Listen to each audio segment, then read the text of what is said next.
Sasa sioni kwa nini watu wanatoka nje watoke nje wavae nguo zao. Nchi zingine zinavaa nguo zao, sisi tunavaa nguo za mitumba. Ile hali hizi nguo huaga madhara sana, isitufurahishi sababu tunaona hata watoto wetu, familia wanavaa nguo hata za ndani ya kutoka nje, na hizi nguo si mpya. You're not comfortable. We are buying mitumba because it is there. Yeah, you consume a product because it exists in the market, because it is there.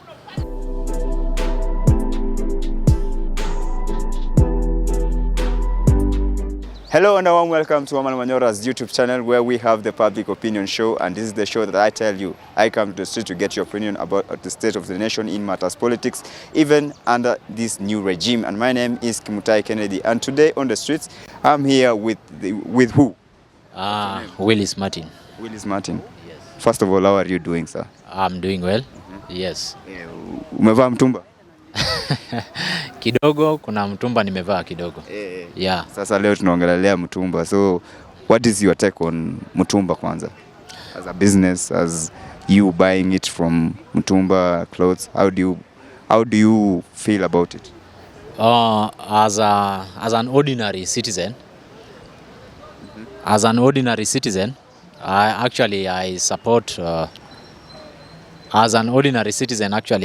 mtumba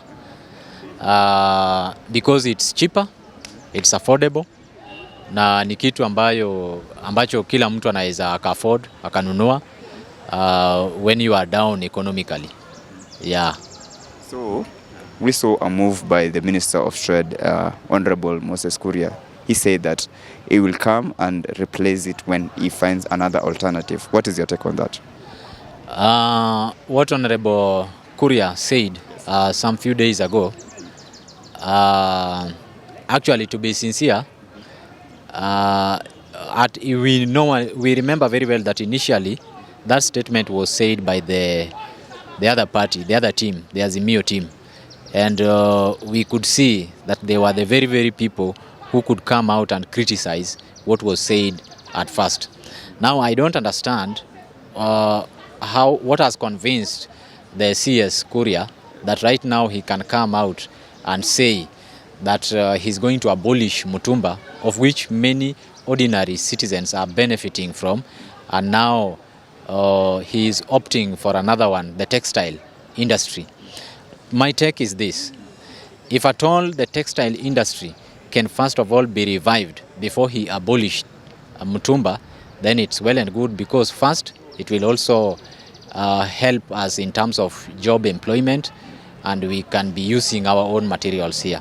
But if he abolishes it before the textile industries have been revived, then we are going to suffer, because we cannot afford buying clothes as per the prices how they are being sold. Now, you've said about they were the first one to criticize when the Azimio leader, Honorable Raila Odinga, talked about the textile industry. Yeah. Now, would you say that was politics then, but now it's this reality? Actually, when Honorable Raila Odinga was talking about this thing, because he was the one who was having the idea, I believe and I am convinced that Honorable Raila Odinga was talking what he could do. And maybe he knew, and if he could have been in that position, maybe he knew how he would have gone through it. But now CS Kuria has just abruptly come out saying that he's going to abolish the mutumba without giving a clear direction of what next. Yes. Je, nikisema hivi, unajua sasa wewe ni ordinary citizens, ndio? Wewe unaona kama huo ni hatua nzuri ambayo CS wa trade amefanya, like kusema lakini bado hajatenda? Kusema na bado hajatenda sio hatua mzuri. Hatua mzuri ile inakuwa wakati ambacho tutakubaliana naye kwamba akionyesha na akidhihirisha kwamba the previous companies, the textile industries have been revived and then they are working. It's when he can now say that he can abolish the mutumba, which people are using, maybe somehow almost 60-70% of Kenyans are using them. Yes. Would you say that is a good move to Kenya? No, I can say it's not a good move. Why so? It's not a good move to me kwa sababu, one, he has said it and he has not given the other option. We don't see the light of opening another textile industry. So until the textile industries have been revived or opened, then we can support what he's saying right now. Yes. First of all, you don't call it mutumba. Okay, we put on clothes that are imported. Yeah, the mitumba, yeah. Yes. We buy them, we put them on because, of course, of the price are cheap. Yeah, that's why we buy them, we put on them. That is the thing that a poor Kenyan citizen or a sufferer or a hustler can afford is mitumba. That is a cloth that most Kenyans can afford. Okay, so you have talked about affording. So right now, do you think mutumba should be banned in Kenya? Now, following from the fact that, or due to the fact that mutumba is so cheap and Kenyans can afford, doesn't necessarily mean that we are okay with it. You're not comfortable. We are buying mitumba because it is there. Yeah, you consume a product because it exists in the market, because it is there. I suggest in my own view that mitumba is supposed to be banned. Number one, to improve our textile industry. For us to build Kenya, we must buy Kenya. We are supposed to empower our own people by improving the local textile industry. We have our own raw materials. We have got the skills, the personnel to do that. We have got the manufacturing industry that can do that. What I suggest in my own view that mutumba should be banned on that reason. Number one, we need to build Kenya. Number two, the so-called Commonwealth, the British, the US, all those idiots are using Africans to benefit. These mitumbas that are imported, first of all, they're dangerous. We just put them on because we don't have any option. But they're supposed to be banned so that we have a forceful option. Yani thoracic and forceful and purposely to use our own textile industry thing. Because when you ban mitumba, I must buy a cloth. But when you bring mitumba, I have an option of buying something that is cheap. So ban importation of mitumba, which is cheap, and I shall force myself to buy the textile, the production, the one that is produced in Kenya. Once you produce the clothes in Kenya, there'll be surplus, and anything surplus is cheap. When you want a product to be cheap, the demand need to be low, whereby the supply is high. You maintain steady supply of a good or a product. When you maintain steady supply of a good of a product, it becomes cheap. So now, for us to afford our own locally made clothes, it needs to be in surplus, and that means it will be cheap definitely. Then we trade on excess. That Ali Mansouri of Kenya used to say this, that the tragedy of Africa is that Africa produces what it does not consume and consume what it does not produce. The time has come for Africa, and more so is African community, and to speak our country Kenya to now consume what it produces and let go what we don't produce. Because this mitumba, like Raila Amolo Odinga, the president, the people's president, used to say that these are things that are dead bodies. Yeah, this mitumba are from dead, people who died. They bring it for us. They abandon it. So we are now, we are second-hand people. Laptop second-hand, vehicle second-hand, clothes second-hand, medicine generic second-hand. Africans are enslaved. They are being enslaved. So the time has come for us to use our locally available materials. We don't want mitumba. Mitumba should be banned. The president should ban this mitumba. We don't want. Yes, habari yako? Nzuri sana. Unavalia mtumba? Navalia mtumba. Yeah. Do you think mutumba should be banned in Kenya? It should be banned labda kama kumewekwa mipangilio mzuri ambapo nguo zitatengenezwa hapa. So I think kama ni kuban ichukue muda tuanze kutengeneza nguo zetu alafu ndio waban. Umesema muda, unaweza pea kama muda wa miaka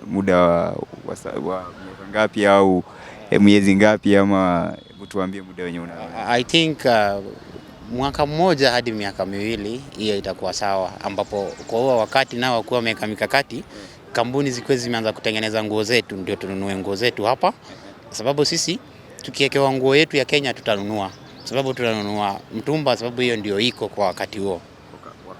Yeah. Sasa tuliona minister wa cabinet secretary wa trade, Honorable Moses Kuria, he said that he will ban mutumba when he finds the alternative. What is your take on that? I think hiyo ndio kitu nimesema. Kama kuna alternative, mtumba inaweza baniwa. Yeah, kama iko. Yeah. So, sasa wewe unaona kama huo ni hatua nzuri hapa Kenya? Kulingana na mimi ni hatua nzuri. Sababu mimi natamani tukue na kampuni zetu zinatengeneza nguo hapa Kenya. Itaajiri wa Kenya wengi sana. Unavalia mtumba? Well, whatever I'm wearing now is fully mtumba, from my shoe, from my long trouser, that's my pant, and also my t-shirt. Hebu kwanza tuambie unaitwa nani? My name is Samuel Obiero. Yes. So Samuel, nikuulize, wewe umesema unavalia mtumba, si ndio? Niulize, will you support the banning of mtumba? Well, banning of mtumba abruptly might really be disastrous, meaning unless we have a solution, we cannot just do away with mtumba, because our people, the citizens in this country, a big population is now really wearing mtumba. As I've admitted, I'm wearing mtumba from my shoes to my t-shirt.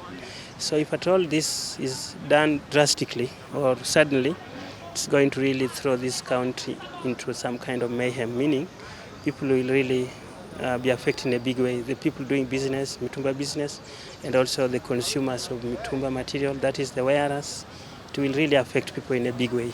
So you've talked about an alternative. As CS for Trade, Honorable Moses Kuria said that he will ban mutumba once he gets an alternative, and the alternative is the textile industry. So what's your take on that? Well, I used to grow cotton in Sia. I come from Sia County, and we used to grow cotton back in 1990s.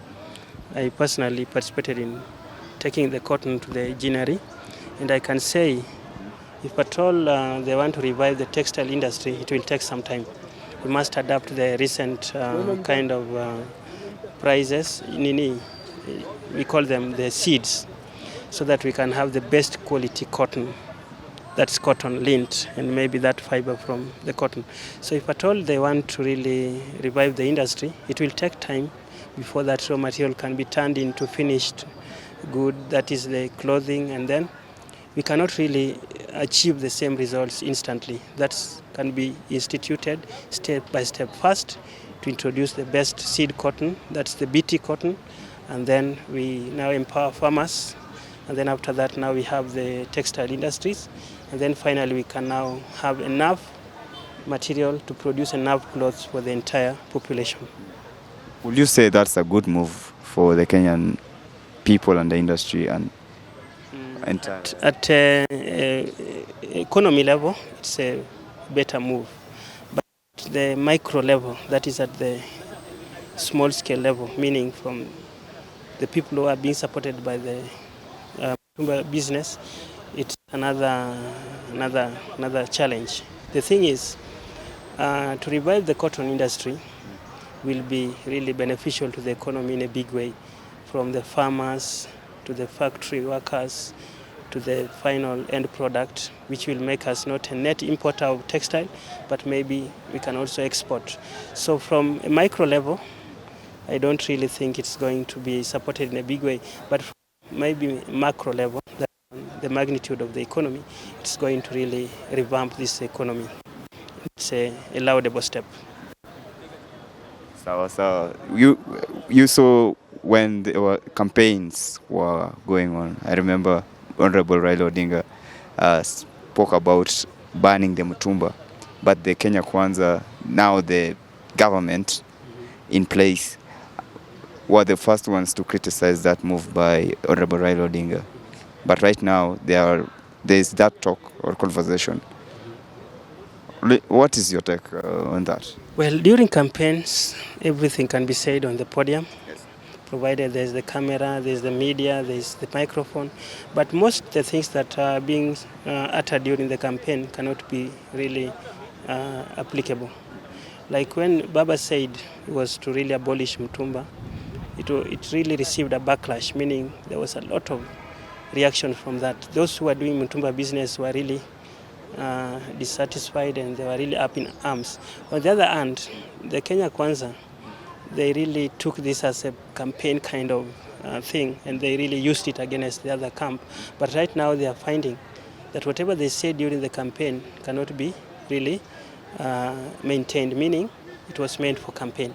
So right now they are really getting to reality, things that are workable and things that could not be workable. So during the campaign they said fine, they were not supporting the banning, but right now they're saying they want to find a solution and then ban it at some point. Yes, that's what they say. So I think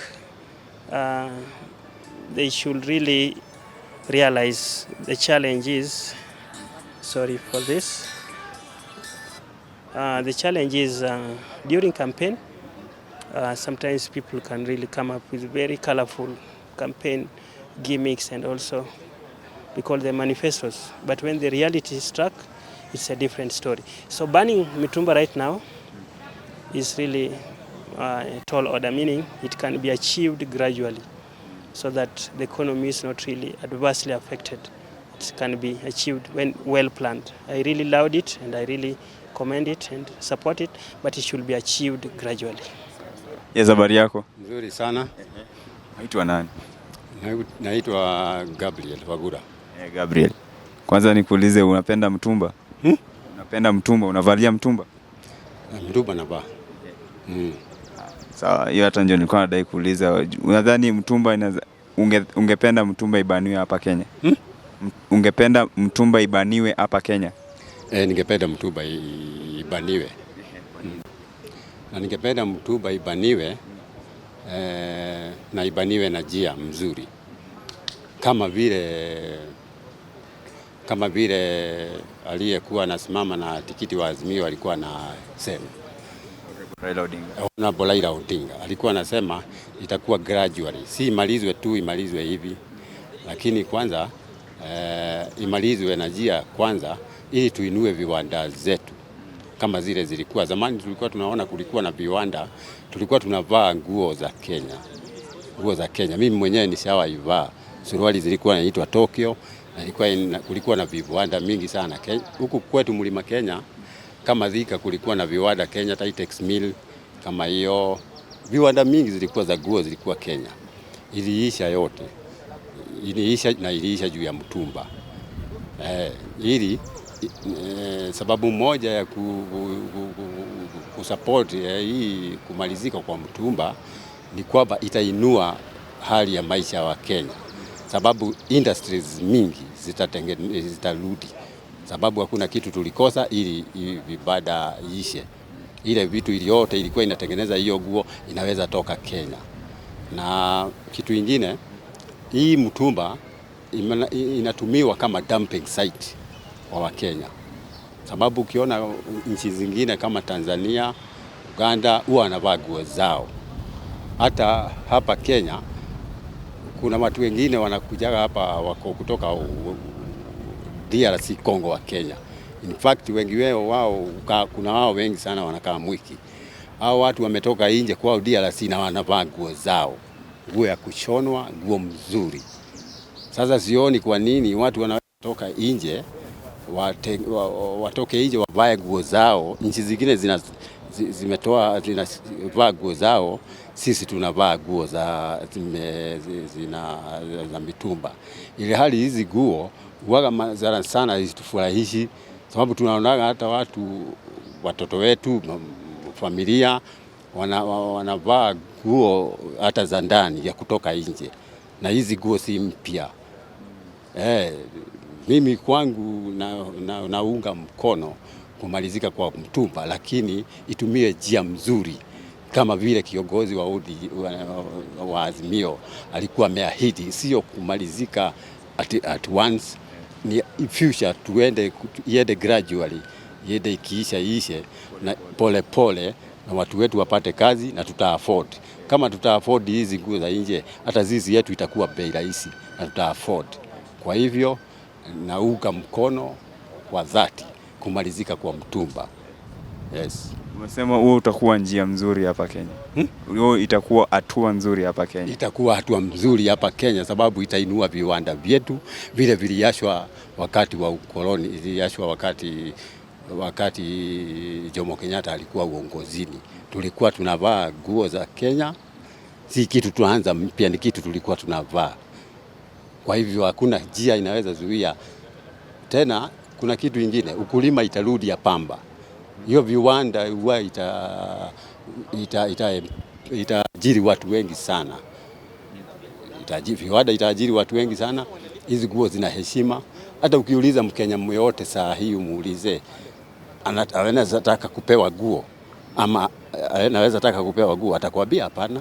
Wewe ungeweza penda kupewa nguo? Mimi siwezi taka kupewa nguo hata kidogo. Hapana. Naweza afford. Well, that's it for the public opinion show here at Herman Manyora's YouTube channel. Remember that you can also comment on the comment section and tell us what you want us to speak next week on the public opinion show. And my name is Kimutai Kennedy.